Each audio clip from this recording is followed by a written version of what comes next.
오늘은 큰 믿음과 믿음 고백, 큰 믿음과 믿음 고백이라는 말씀으로 제목으로 하나의 말씀 나누도록 하겠습니다. 구속사와 언약이라는 타이틀로 언약 신학에 대한 시리즈 설교를 진행하고 있습니다. 지난주까지 다윗 언약을 마쳤는데요. 저희는 노아 언약에서부터 시작해서 아브라함 언약과 모세 언약 그리고 다윗 언약까지 나눴습니다. 27회에 걸쳐서 나눴습니다. 그리고 이제 마지막 새 언약만 남았어요. 새 언약은 예수 그리스도 언약입니다. 사실 모든 언약이 새 언약을 향하고 있고요. 그리고 모든 언약이 사실은 예수 그리스도 언약입니다. 예수 그리스도가 구원입니다. 하나님께서 친히 마련하신 구원의 방도입니다. 구원은 죄에 대하여, 죄에 빠진 인류에 대하여 죄로 잃어버린 당신의 백성들을 건지고 다시 찾는 하나님의 무한한 지혜가 마련한 해결 방안입니다. 이 하나님의 계획하심과 그 계획을 이루어 나가심을 경륜이라고 말하고요. 하나님의 경륜으로서 구원의 일을 성취해 나가시는 모든 과정을 구속사라고 합니다. 그리고 그 경륜의 성취를 우리에게 넘겨주시는데 그것을 복음이라고 합니다. 계시를 통해서 우리에게 넘겨주시는 거예요. 그래서 예수 그리스도의 구속사를 말씀하는 것을 복음이라고 말합니다. 복음. 그런데 하나님과 무관한 노선인 세상의 지혜는 그 구원을 불필요한 것으로 봅니다. 세상의 지혜는 인간의 학문이나 지성이나 정치나 권력이나 또는 의학이나 기술과학이 아니면 또는 경제력이나 이 모든 것들이 그 일, 예수 그리스도의 구원을 대신 해결해 줄 수 있는 것들이라고 생각합니다. 그래서 구원을 불필요하게 여기고 예수 그리스도를 거치는 것으로 여기는 겁니다. 그게 인간의 타락입니다. 구원이 없는 상태, 하나님과 연결되어 있지 않기에 예수 그리스도의 소중성과 필요성을 느끼지 못하는 상태. 하나님은 그런 타락한 죄인들의 영혼을 구원하시는데 그 근거가 뭡니까? 바로 언약입니다. 하나님이 우리와 언약을 맺어주셨어요. 그 언약 때문에 우리가 구원받게 되는 겁니다. 계약이 있기 때문에 구원받는 거예요. 예수 그리스도가 하나님의 구원입니다. 그래서 모든 언약이 하나님의 구원 방안인 예수 그리스도를 향하고 있는 겁니다. 그래서 이제 우리가 새 언약을 나눌 차례가 되었는데요. 그런데 오늘은요, 언약 시리즈를 잠시 멈추고 오늘은 믿음에 대한 말씀을 나누겠습니다.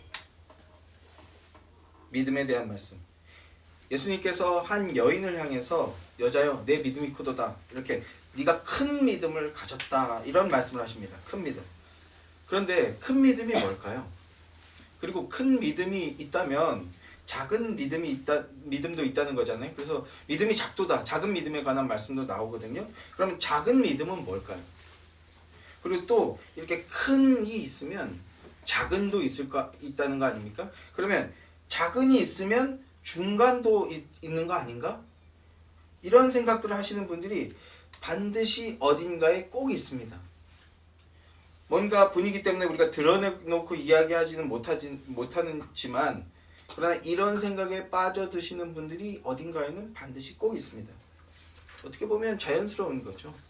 크고 작고 그럼 중간도 있고, 이렇게 따지기 시작하면 그러면 중간도 있고 큰과 중간 사이에 큰 중간도 있고 뭐 이렇게 되는 거 아니냐, 이런 생각들이요. 그런데 작은 믿음이 있는 거라면 중간 믿음도 있을 것이다, 이런 식의 생각에 빠져들게 되는 원인이 뭡니까? 성경이 말씀하고 있는 믿음이 무엇인지, 그 믿음에 대한 정리가 되어 있지 않기 때문입니다. 믿음이 무엇인지 모르기 때문이에요. 그래서 오늘 우리 예수님께서 네 믿음이 크도다, 큰 믿음이라는 말씀을 하셨는데 그 큰 믿음이 무엇인지 알아봄으로써 성경이 말씀하고 있는 믿음이 무엇인지 함께 상고해 보고자 합니다. 그럼으로써 그럼 나는 큰 믿음인가 작은 믿음인가, 그리고 내가 작은 믿음이라면 나는 어떻게 해야 되는가, 여기까지 나아가 지혜를 얻게 되기를 소망해 봅니다.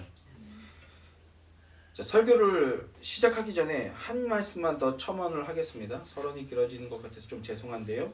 제가 오늘 설교를 준비하면서 사실은 그 어느 때보다 기도하는 마음으로 준비했고 기도하며 준비했다는 말씀을 드리고 싶습니다. 그 이유는 사랑하는 우리 예수의 교회 성도 여러분들에게 복음을 통해 구원의 믿음이 역사하게 되는 그 일들이 나타나게 되기를 바라는 마음이 간절하기 때문입니다. 그런데요, 그 구원의 역사는 전적인 하나님의 일입니다. 성령 하나님의 역사입니다.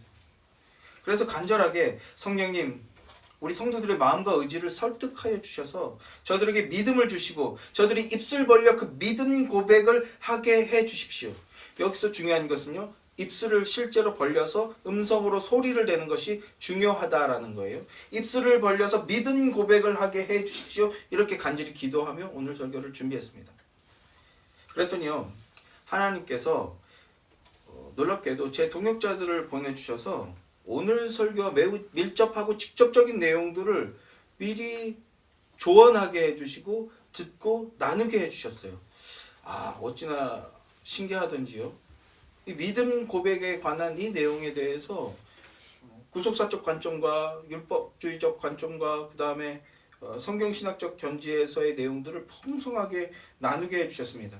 하나님께서 제 기도를, 제 간구를 들어주신 하나님의 응답이라고 생각했습니다.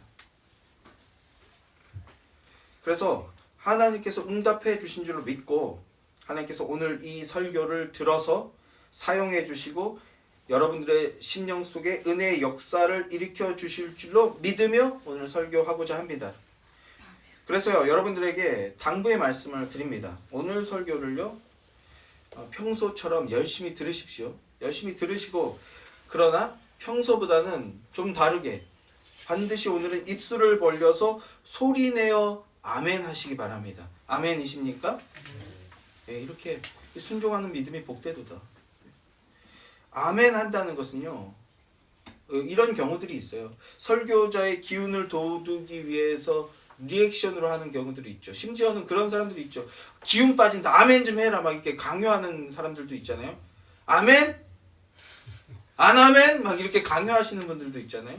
그런 강요, 뭔가 가스라이팅에 막 당해가지고 하는 아멘은 아멘이 아닙니다. 그런 아멘을 하실 필요가 없는 거예요. 그런 아멘을 하시면 안 되는 겁니다. 또 뭔가 그런 분들도 있어요. 좋은 마음인 건 알겠는데 뭔가 예배 분위기가 심심한 것 같고 뭔가 설교가 뜨뜻미지근한 것 같아서 어떤 거룩해 보이는 분위기를 조성하기 위해서 아멘 아멘 아멘 막 이렇게 취임새 넣듯이 하시는 분들도 있는데 그것도 올바른 게 아닙니다. 그런 아멘을 원하지 않습니다. 오늘 제가 이렇게 아멘 하시기 바랍니다 라고 당부를 드린 것은 온전히 여러분의 믿음을 위한 것입니다. 저를 위한 게 아니에요. 여러분의 믿음을 위한 것입니다. 오늘 우리가 함께 나누는 복음의 말씀들을 마음 깊이 생각하시기 바랍니다. 마음 깊이 생각하시고 그리고 그 마음을 들어서 역사하시는 성령 하나님의 역사하심을 통해서 여러분의 그 마음에 감동이 일어나서 그 마음의 감동을 입술로서 고백함으로 여러분의 믿음이 되기를 소망하는 그 마음인 것입니다. 성령님께서 마음에 주신 그 믿음의 씨앗이 오늘 성령님의 은혜로 구원의 믿음이 되고 그리고 구원의 믿음이 되어서 믿음 고백을 통해서 하나님 사랑이라는 열매로 나타나게 되기를 주님의 이름으로 축원합니다. 자, 이제 오늘 본문 말씀 함께 보도록 하겠습니다. 15장 21절 말씀입니다. 15장 21절 말씀 제가 읽어드리겠습니다. 예수께서 거기서 나가사 두로와 시돈 지방으로 들어가시니 라고 말씀하죠. 예수님께서 두로와 시돈이라는 곳으로 가셨다 이렇게 말씀을 시작하고 있습니다. 여기서 두로와 시돈 지방이라고 굳이 어느 지역인지 명확하게 밝히는 것은요, 이 지역의 특성이 있기 때문인데요. 이 두로와 시돈 지방이라는 곳은요, 이스라엘 최북단입니다. 최북단을 넘어서 이스라엘 국경 밖으로 나가신 거예요. 예수님께서 공생의 기간 동안 가신 곳 중에 지금 가장 먼 곳으로 가신 것이고요. 이스라엘의 국경을 벗어나셨습니다. 이스라엘 국경을 벗어나셨다는 것은요, 약속하신 언약의 땅, 약속의 땅을 벗어나서 이방인의 땅으로 가셨다는 거예요. 언약을 벗어난 지역으로 가셨다라는 그런 뜻입니다. 그러면 예수님께서 왜 이방 지역으로 가셨을까요? 언약 백성인 유대인들, 이스라엘 백성들이 지금 영적 상태가 어떠합니까? 언약의 성취자로 오신 예수 그리스도를 알아보지 못하고 있어요. 예수 그리스도를 알아보지 못하고 자기 그리스도, 자기 메시아를 배척하고 있는 중입니다. 그리고 자기들의 율법과 전통을 근거로 해서 오히려 하나님의 뜻을 거스르고 있는 그런 영적 상태인 겁니다. 이렇게 죄악 가운데 있는 유대인들의 영적 실상이 어떠한지를 보여주시고 그리고 그들에게 영적 깨달음을 주시려고 이런 일을 벌이고 계신 겁니다. 자, 22절 말씀을 보십시오. 22절 말씀 다 함께 읽겠습니다. 시작. 가나안 여자 하나가 그 지경에 나와서 소리질러 이르되 주 다윗의 자손이여 나를 불쌍히 여기소서 내 딸이 흉악하게 귀신 들렸나이다 하되 이렇게 말씀하고 있어요. 가나안 여자라고 합니다. 가나안 여자 하나가 멀리서부터 소리를 지른다는 거예요. 멀리서부터 주 다윗의 자손이여 이렇게 소리 지르고 있다라고 합니다. 여기서 가나안 여자라는 말은요, 경멸의 대상이다, 이런 의미를 함의하고 있는 말입니다. 고대 시대의 여자는요, 무시의 대상이죠. 인격적인 존재가 아닙니다. 그런데 심지어 그것도 이방 지역의 여자래요. 이방 지역의 여자가, 이방 족속의 여자가 예수님 앞으로 나오면서 소리를 지르고 있다. 어떤 그림입니까? 굉장히 부정결한 상황이 발생하고 있다, 이런 의미입니다. 가나안 여인, 이방 족속입니다. 안택자예요. 택함을 받지 않은 백성, 하나님과 언약 관계가 맺어지지 않은 존재, 하나님과의 언약이 없는 족속이라는 뜻입니다. 그런데 그 여인이 지금 뭐라고 외치고 있는가? 그 부분에 우리가 주목해야 됩니다. 뭐라고 외치고 있습니까? 다윗의 자손이여라고 외치고 있습니다. 주 다윗의 자손이여 이렇게 외치고 있어요. 다윗의 자손이여라고 외치고 있다는 것은요, 어떤 의미입니까? 당신은 왕의 후손으로, 다윗 왕이 언약한 왕의 후손으로 오신 분이십니다 라는 뜻입니다. 왕의 후손, 왕의 자손. 구속사로 보면요, 창세기 3장부터 이어져 오는 말씀이죠. 여자의 후손이 와서 뱀의 머리를 박살낼 것이다는 그 하나님의 복음이 언약되어지고 언약으로 이어지고 발전하여서 다윗 언약까지 이어지고 있는 거거든요. 그래서 이 말씀을 보면, 이 주 다윗의 자손이 이 구절을 보면 우리는 오늘 대표 기도에서 나왔던 그 말씀을 떠올려야 되는 거예요. 여호와가 너를 위하여 집을 짓고, 네가 나를 위하여 집을 짓는 것이 아니라 여호와가 너를 위하여 집을 짓고 내가 내 몸에서 내 씨, 제라, 후손, 자손을 내 뒤에 세워서 줘서 그의 나라를 내가 영원히 견고하게 하겠다 한 다윗 언약을 떠올리셔야 되는 거예요. 다윗 언약이 성취를 말씀하고 있구나, 이렇게 보셔야 된다는 겁니다. 당신은 하나님께서 다윗에게 약속한 바로 그 메시아, 그 그리스도이십니다 라고 외치고 있는 겁니다. 언약과 아무 상관없는 여인이 언약을 들고 있는 거예요. 믿음을 들고 나오는 거죠. 언약을 들고 언약의 실체이신 분 앞으로 나와 있는 겁니다. 이게 뭐라고요? 이게 바로 믿음입니다. 이게 성경이 말씀하는 믿음이에요. 이 구절만으로도요, 우리는 예수님께서 왜 굳이 이스라엘 경계를 벗어나셨는지, 그 이유가 무엇인지 충분히 그 의미를 짐작할 수가 있죠. 그리고 제가 왜 오늘 이 본문을 들고 나왔는지, 여러분들도 제 그 숨은 의도가 무엇인지 충분히 감을 잡게 되셨으리라고 생각합니다. 언약을 통해서 말씀으로 볼 수 있는 힘과, 언약을 통해서 하나님 말씀을 볼 수 있는 힘과, 그리고 그 말씀을 통해서 언약의 성취자이신 예수 그리스도를 믿음으로 봄으로써 그 과정들을 통해서 우리의 믿음이 더욱 견고하게 세워지게 되는 겁니다. 영원히 견고하게 세우리라 한 그 하나님의 언약이 이러한 과정을 통해서 우리의 것이 되는 거예요. 예수 그리스도를 볼 때 우리는 우리의 믿음이 자라나는 것을 볼 수 있게 되는 겁니다. 그래서 주 다윗의 자손이여 나를 불쌍히 여기소서 내 딸이 흉악하게 귀신 들렸나이다, 이 말씀에서 우리는 그 믿음 고백과 믿음, 고백과 믿음이라는 이 두 가지를 보게 됩니다. 믿음과 고백. 고백이 뭡니까? 고백. 주 다윗의 자손이여가 고백입니다. 앞서 말씀드린 대로 이 여인에게 언약을 믿는 믿음이 있었어요. 언약을 믿는 믿음을 근거로 해서 왕 되실 분 앞에 나와 고백을 하고 있는 겁니다. 당신은 다윗에게 약속한 그리스도이십니다. 당신은 우리를 구원할 구원자이십니다. 당신은 평강의 왕이십니다. 뭐 이렇게 고백을 하고 있는 거죠. 그러면 믿음은 뭡니까? 내 딸이 흉악한 귀신 들렸나이다가 믿음입니다. 당신이 흉악한 귀신에 들린 내 딸을 구원하여 주실 분이심을 내가 믿습니다 라는 거예요. 죽기를 무서워함으로 일평생 죄에 매여 종로를 타는 인간을 구원하여 주실 분, 인간의 죄의 문제를 해결해 주실 분이라는 것을 믿는다는 믿음입니다. 그 믿음을 보여주고 있는 거예요. 결론적으로 믿음이 있는 자는 그 믿음을 입술로 고백하게 된다는 걸 보여주고 있는 거예요. 입술을 벌려 믿음을 고백함으로써 그 믿음이 내 믿음이 되어지는 것입니다. 믿음 고백으로서 믿음이 내 믿음이 되면 하나님으로부터 의롭다 하는 의인이라는 칭함을 받게 된다는 겁니다. 사랑하는 성도 여러분, 예수님이 여러분의 죄의 문제를 해결하러 오신 하나님이시자 하나님의 아들이심을 여러분 믿으십니까? 입술을 벌려 고백해 주시길 바라요. 그러면 여러분은요, 아멘 하신 여러분은요, 더 이상 하나님 앞에 죄인이 아닙니다.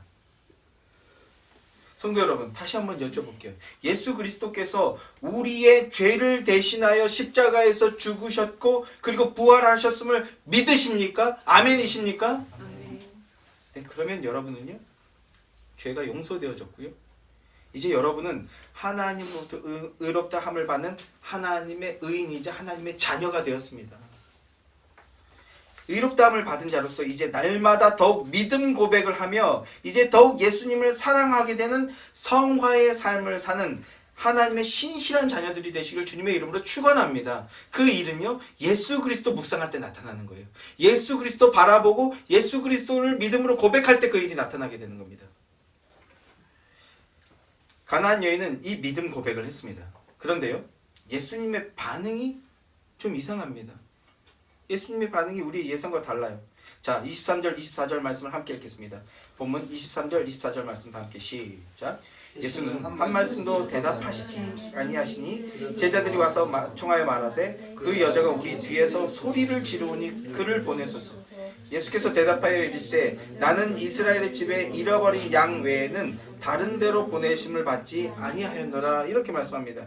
이방 여인인 가나안 여인이 구원받는 믿음을 가지고 나와서 믿음 고백을 했습니다. 그런데 예수님이요, 딸이여 내 믿음이 착하고 복되도다 뭐 이렇게 말씀하시는 것이 아니라 아무 대답이 없으세요. 오히려 속된 말로 좀 비속어로 쌩깐다고 하죠. 침묵하시는 거예요. 아무 대답이 없으십니다. 그러면 예수님 왜 아무 대답도 하지 않으셨을까요? 자, 이런 반문, 이런 자문을 해보기를 원합니다. 여러분이 이 상황이었다면 여러분은 어떻게 행동했을까요? 정말 큰맘 먹고 소심하고 쪼잔한 내가 큰맘 먹고 그냥 담대하게 진짜 용기 백배하여서 하나님 예수님 앞에 나왔어요. 지금 그래서 믿음 고백을 했어요. 주 다윗의 자손이시여, 흉악한 귀신 들린 내 딸을 당신은 고칠 수 있는 것을 내가 믿습니다. 이렇게 막 믿음 고백을 했는데, 그런데 주님의 반응이 어떻다고요? 아무 반응이 없어요. 그러면 여러분은 어떻게 하시겠습니까? 여인의 간절한 믿음 앞에서 예수님의 첫 반응이 침묵이었습니다. 그랬더니 예수님께서 아무 반응을 안 하시는 거예요. 그 다음에 반응이 뭐였습니까? 자, 이렇게 여인의 모습을 통해서 바른 믿음이 무엇인지 우리는 지금 알아나갈 텐데요. 그 과정들을 통해서 나라면 어떻게 했을까? 나는 어떤 믿음을 가지고 있으면 나의 믿음 반응은 무엇인가? 계속해서 상고해 보시길 원하는 겁니다. 자, 예수님이 침묵하셨는데요. 그 침묵하시는 예수님을 향한 여인의 반응이 어떠했는가? 낙담하고, 그래 나 같은 게 뭐 이렇게 낙담하고 물러서는 것이 아니라 어떻게 했습니까? 오히려 더 소리를 지르는 겁니다. 주 다윗의 자손이여, 오히려 더 소리를 질러요. 그래서 제자들이 뭐라고 말씀합니까? 예수님, 저 너무 소리 지르는 게 시끄럽습니다. 제발 저 여자 좀 보내십시오. 이렇게 예수님께 간청합니다. 그러자 그제서야 예수님이 말씀하시는 거예요. 뭐라고 말씀하십니까? 나는 이스라엘의 집으로 보내심을 받은 자다. 이렇게 말씀합니다. 나는 이스라엘의 집으로 보내심을 받은 자다. 이게 무슨 뜻인가요? 나는 너 같은 이방 족속이 아니라 내 백성 이스라엘을 되찾기 위해서 온 자다, 이런 뜻입니다. 그런데 이 말씀을 지금 누구 들으라고 하시는 걸까요? 누구를 대상으로 하는 말씀일까요? 잃어버린 양이라는 것은 언약 백성, 이스라엘 백성들을 의미하는 거거든요. 그런데요, 이 의미는요, 이중적 의미가 있습니다. 첫째는 아브라함의 후손인 아브라함의 언약이죠. 아브라함의 후손인 민족 이스라엘을 의미하는 것이 맞지만, 그러나 동시에 영적 이스라엘을 의미하고 있는 말씀이에요. 영적 이스라엘은 뭡니까? 교회, 우리까지로 이어지는 말씀이잖아요. 영적 이스라엘이란 예수님이 구원자이심을 알아보는 자. 영적 이스라엘은 예수님이 구원자이심을 알아보는 자, 예수님이 우리의 죄의 문제를 해결하러 오신 그리스도이심을 믿는 자, 예수님을 그리스도로 믿고 사모하며 무엇보다도 소중하게 여기며 간절히 찾는 자, 오직 예수님만을 원하는 자가 영적 이스라엘입니다.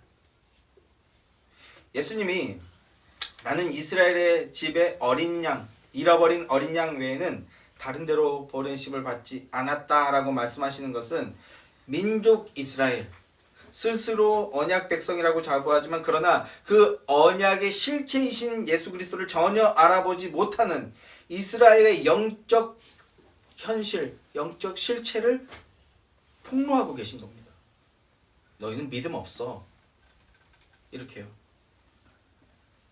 진짜 이스라엘은 혈통이나 민족이 아니라 마음의 할례 받은 자, 그리스도를 구주로 믿는 믿음과 믿음 고백이 있는 자가 진짜 이스라엘, 택자라는 것을 힌트에서 보여주고 계신 거예요.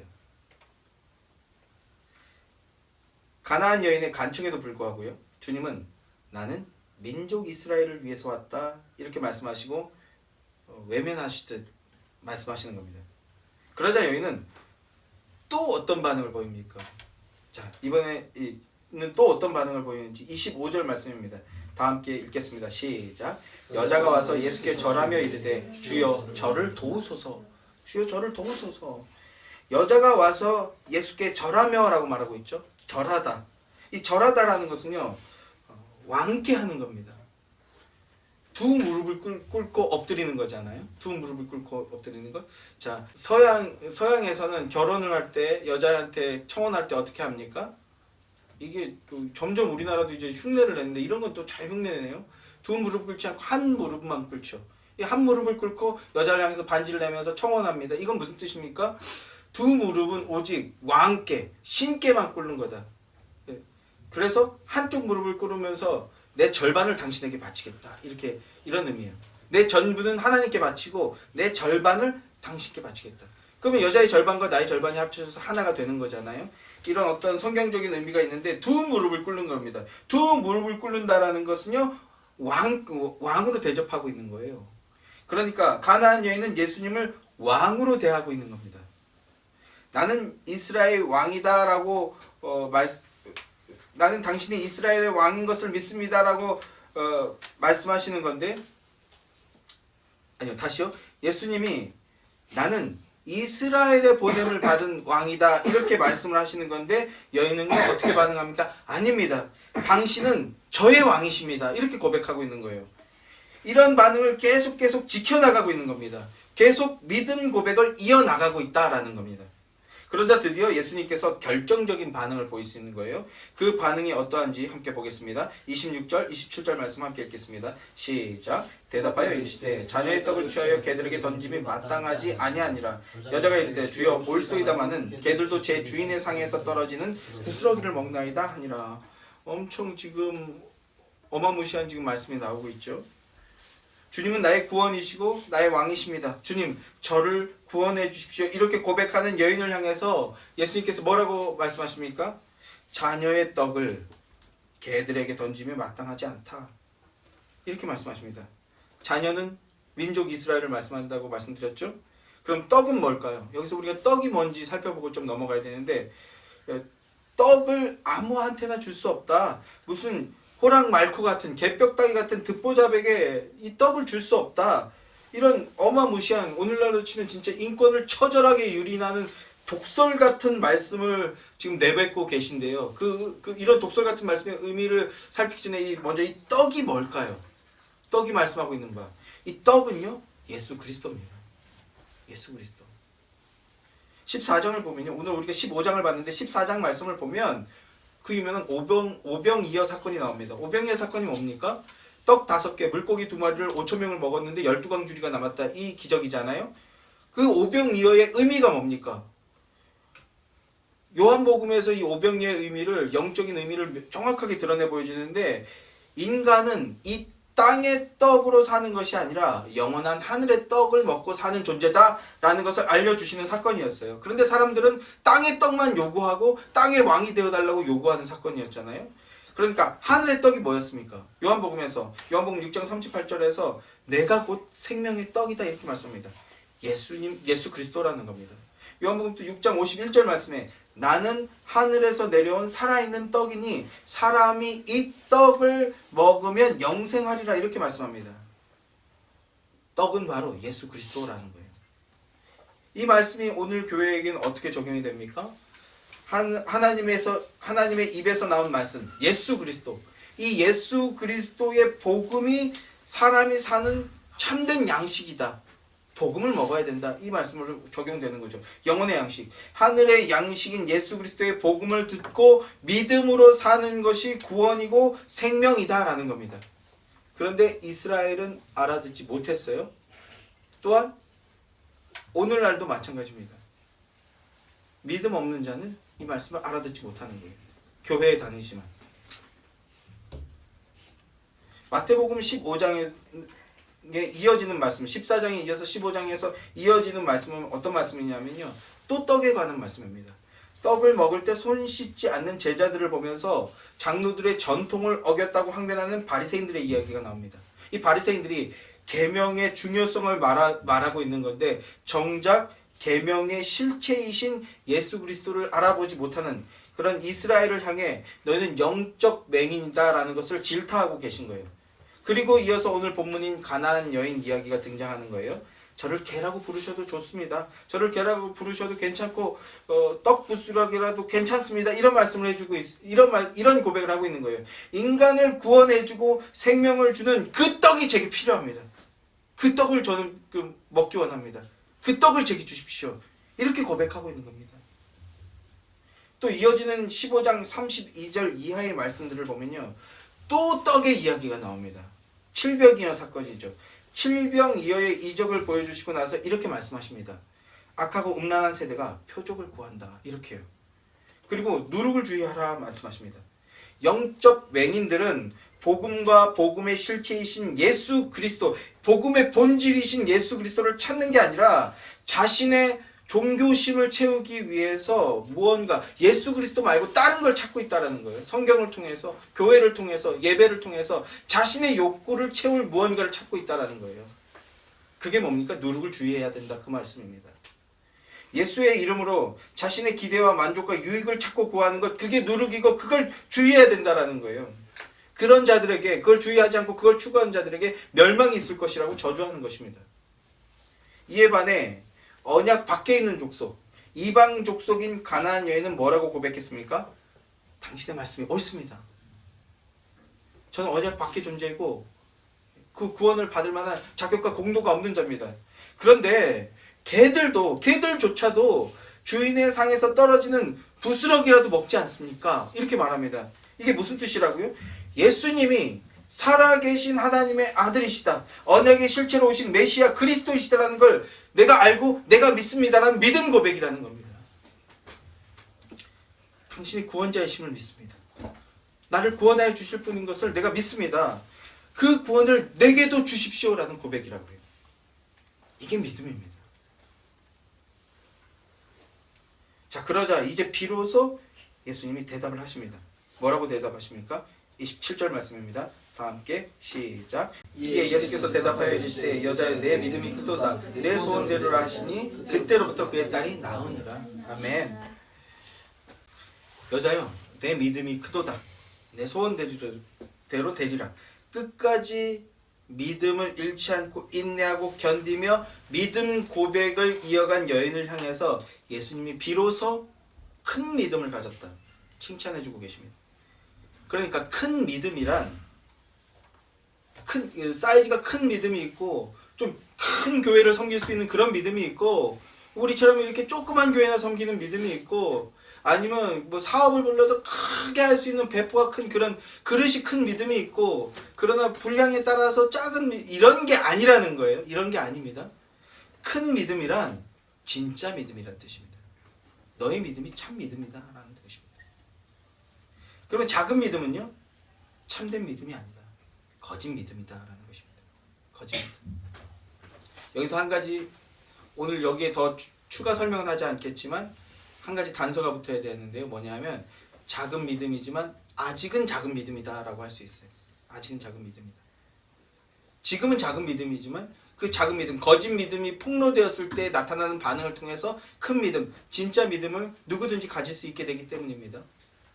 추후에 이 부분에 대해서 또 나누게 될 것이라고 생각합니다. 지금 개혁주의 스터디에서 기독교 강해 스터디에서 이 부분을 나누고 있고요. 우리가 함께 스터디하는 것을 통해서 성도의 교제 가운데 자연스럽게 또 나누게 될 것이고, 설교를 통해서도 여러분들에게 설명하게 될 것이라고 생각합니다.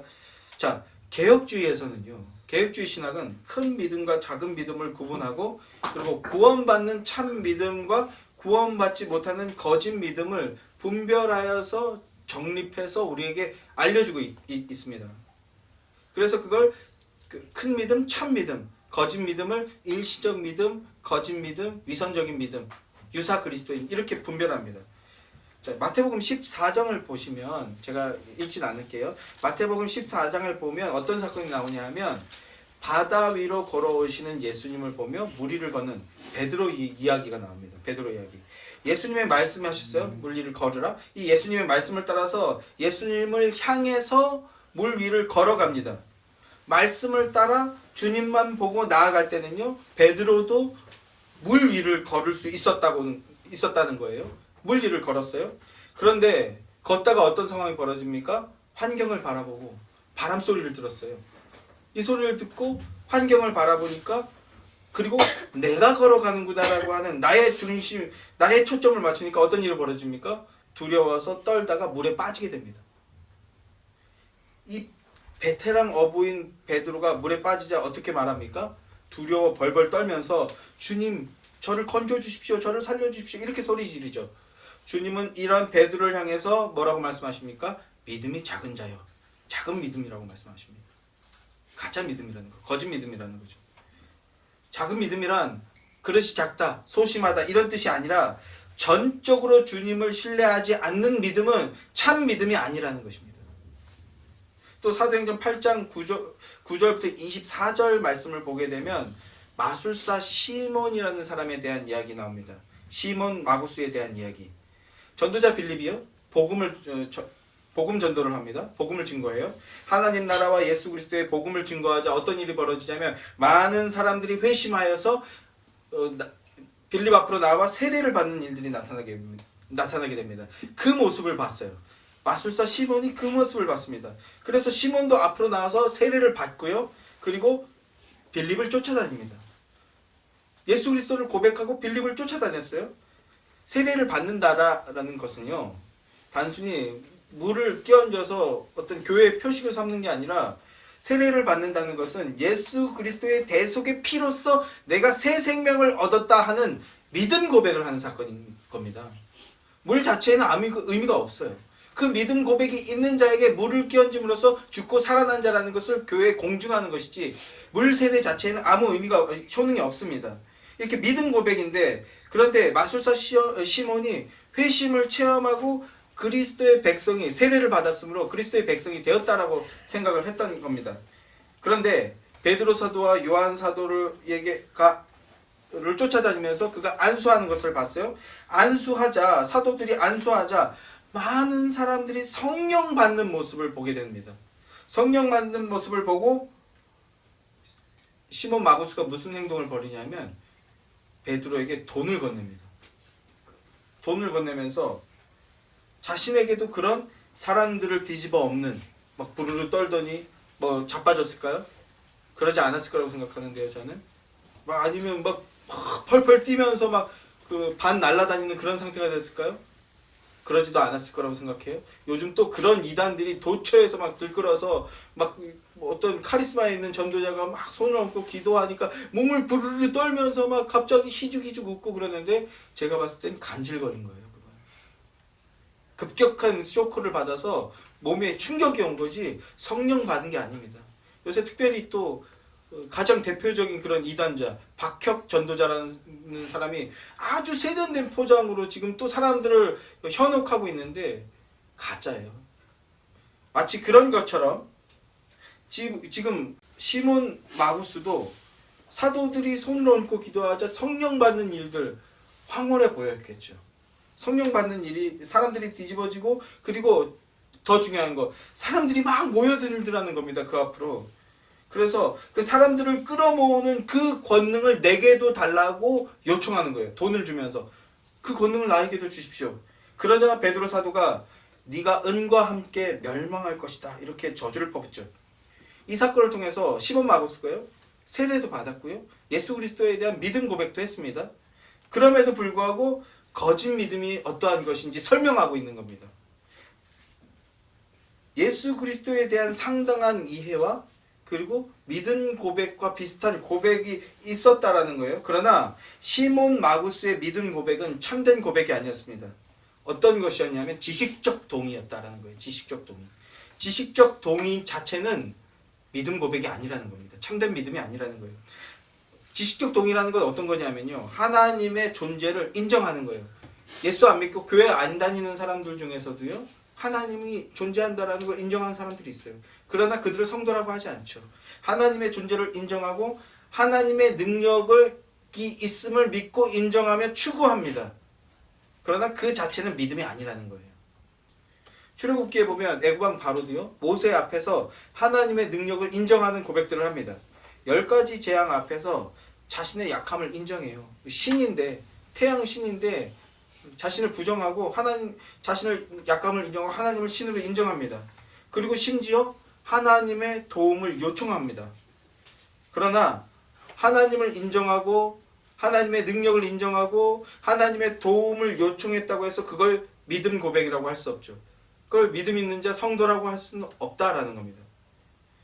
자신의 욕구나 필요에 따라서 하나님의 존재를 인정하고 그 욕구를 채우기 위해서 하나님에게 도움을 구하는 것, 그건 참 믿음이 아니라는 거예요. 그건 가짜 믿음입니다. 시몬 마구스도 믿음의 일들을 보면서 기쁨을 누렸지만, 그러나 믿음의 본질이 아니라 믿음 고백으로 인해서 나타나게 되는 외적인 어떤 흥분적인 현상들을 보고 기뻐했던 거예요. 흥분적인 현상들. 예수 그리스도 그 이름 자체를 찬양하는 것을 기뻐하는 것이 아니라 막 많은 사람들이 모여서 함께 뛰고 막 소리 지르고 웃고 환희에 젖은 표현을 뭐 온몸으로 표현하고, 이게 하나님의 역사구나 이렇게 생각했다라는 거예요. 우리 그 신천지에 빠진 자매도 신천지가 참된 교회라는 것을 주장하면서 그 증거로 뭘 댔냐 하면요, 신천지에 가면 청년들이 10,000명 모여있대요. 그렇게 많은 수가 모였는데 그게 가짜일 수 있냐? 그래서 제가 얘기했죠. 그 몇천 명 모여있다라는 거예요. 그래서 제가 그렇게 얘기했죠. 저기 서울 가면 청년들만 10,000명, 20,000명 모여있는 교회도 있어. 이렇게 얘기했더니 당황하더라고요. 이렇게 움찔하더라고요. 그럴 리가 없다. 그럴 리가 없다는 거예요. 오직 신천지만 진짜 교회다. 왜? 이렇게 많은 청년들이 모였잖냐. 근데 진짜로 20,000명, 30,000명 청년들만 모여있는 교회들이 있어요. 그 어떤 외적인 현상이 진짜 믿음을 나타내 보여주지 않는다라는 겁니다. 제가 그 말을 했어야 되는데, 카톨릭은 교인 수가 몇천만 명이다. 이 얘기까지 해줬어야 되는데, 그래야 정신 번쩍 들었을 텐데. 외적인 현상이나 상황이 보고 그걸 따르는 것, 그건 믿음이 아니라는 겁니다. 그리고 그는요, 주님을 의지하지 않았고 주님의 말씀을 끝까지 붙잡지 않았어요. 이게 가나안 여인과의 결정적인 차이입니다. 그래서 개혁주의자들은요, 이런 믿음의 내용들을 일시적 믿음이라고 정의했습니다. 그리고 이 일시적 믿음이란 마치 상당한 믿음이 있는 것처럼 보이지만 그러나 실상은 그 안에 참된 내용이 없잖아요. 거짓 믿음이라고 정의했어요. 예수님을 통해서 세상적 이익을 얻으려 하거나 자신의 그 외적인 유익과 만족을 추구하는 것, 그리고 흥분된 현상만을 보고 쫓아오는 그런 모습을 일시적 믿음이라고 정의했고, 그것은 가짜 믿음, 거짓 믿음이라고 정의했습니다. 그러면 가나안 여인의 믿음은 어떤 믿음이었습니까? 주님께서 큰 믿음이라고, 참된 믿음이라고 친히 말씀해 주셨는데, 가나안 여인의 믿음은 먼저 올바른 자기 인식에서부터 출발합니다. 토탈 디프레비티, 전적 무능한 존재. 자기는 자기 자신을 구원할 능력이 없는, 구원에 전적으로 무능한 존재임을 자각하고 인정하는 것에서부터 출발한 거예요. 이게 자기 부인이잖아요. 자기 부인에서부터 출발합니다. 그리고 어디에 섭니까? 이게 중요해요. 예수님 앞에 섭니다. 교회 앞에 서지 않아요. 능력자 앞에 서지 않습니다. 베드로가 능력 있는 것 같다고 해서 베드로 앞에 서지 않습니다. 예수님 앞에 서는 겁니다. 말씀 앞에 서는 거죠. 예수님이 손을 써주시지 않으면, 예수님께서 내게 은혜를 베풀어 주시지 않으면 나는 죽은 목숨이라는 걸 예수님 앞에 나아가서 고백하는 겁니다. 여기서 가나안 여인은요, 딸의 구원이라는 그런 문제를 가지고 나왔어요. 자기의 문제도 아니고 딸의 문제예요. 얼마나 절박하겠습니까? 얼마나 간절하겠습니까? 자식의 문제를 들고 나왔다. 이렇게 정말 간절함이 묻어나오는데, 그런데 여기서 딸의 구원이라는 것은요, 사실은 나를 제외한 다른 이웃, 타인의 문제를 해결해달라는 요청이라기보다는요, 딸의 구원은 내 존재의 확장입니다. 나. 딸이라는 건 나를 의미하는 거예요. 나를 구원해 주십시오 라는 거죠. 사람마다 모양도 다르고 그 인식의 수준이나 철들었다 얘기죠. 이 철듦의 수준도 다 다릅니다. 그래서 세상 사람들 중에도요, 조금 더 철든 사람들은 자식과 자기를 객관화하고 그런 모습을 보게 되죠. 반대로 철이 들든 사람은요, 자식과 나를 객관화하지 못하는 그런 모습들을 보게 되는데요. 그래서 세상 사람도 자신의 한계를 인정하고 자신을 존중해 주는데, 영적으로도요, 자신의 한계는 인정합니다. 자신의 한계를 인정하고 자기 부인하는 것을 별 어려움을 겪지 않는 그런 사람들이 있어요. 그 모습이 겉으로 보면 굉장히 고상하고 성숙해 보입니다. 그런데 그러다가 저는 죄인입니다. 저는 무익한 종입니다. 하나님의 은혜가 필요합니다. 자기 자신에 대해서 이렇게 자기 부인을 하다가 자식 문제로 가게 되면요, 분명히 자기 부인이 탁월한 사람인데 자식 문제로 넘어가면요, 못 견뎌하는 사람들이 있어요. 요번에 딸이 좀 그렇던데요? 아들이 좀 그렇던데요? 이런 얘기하면 막 못 견뎌하는 사람이 있어요. 성도 중에도요. 성도라는 사람들 중에도요. 왜 그렇습니까? 영적인 논리로 보면 자식은 다른 사람 얘기가 아니라 내 얘기인 거예요. 사실은 내 얘기, 내 존재의 확장이기 때문에 그렇습니다. 그러니까 다시 돌아가서 내 존재는 태생적인 한계가 있었어요. 그래서 그래, 나 뭐 좀 부족하지, 이렇게 인정할 수 있습니다. 그런데 내 작품, 내가 만들어낸 작품이에요. 내 자녀가. 그러면 절대로 무시받을 수 없다라는 거예요. 무시할 수 없다라는 거예요. 제가 우리 옛날 얘기죠 벌써.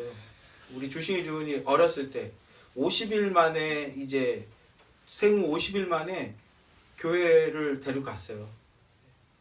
참 어떻게 보면 무식하면 용감하다고 그런 용감한 짓이었는데, 의정부에서 전철 타고 화정까지 막 가서 교회 가서 예배하고 애기 여기 앉고 들쳐매고 피아노 반주하고 예배하고 또 막 버스 타고 막 1시간 반 버스 타고 돌아오고 이러고 예배를 했어요. 또 그렇게 한 200일 만인가요? 이제 제 그때까지만 해도 이 돌잔치라든지 이런 것들이 아주 풍성하던 시절이었어요.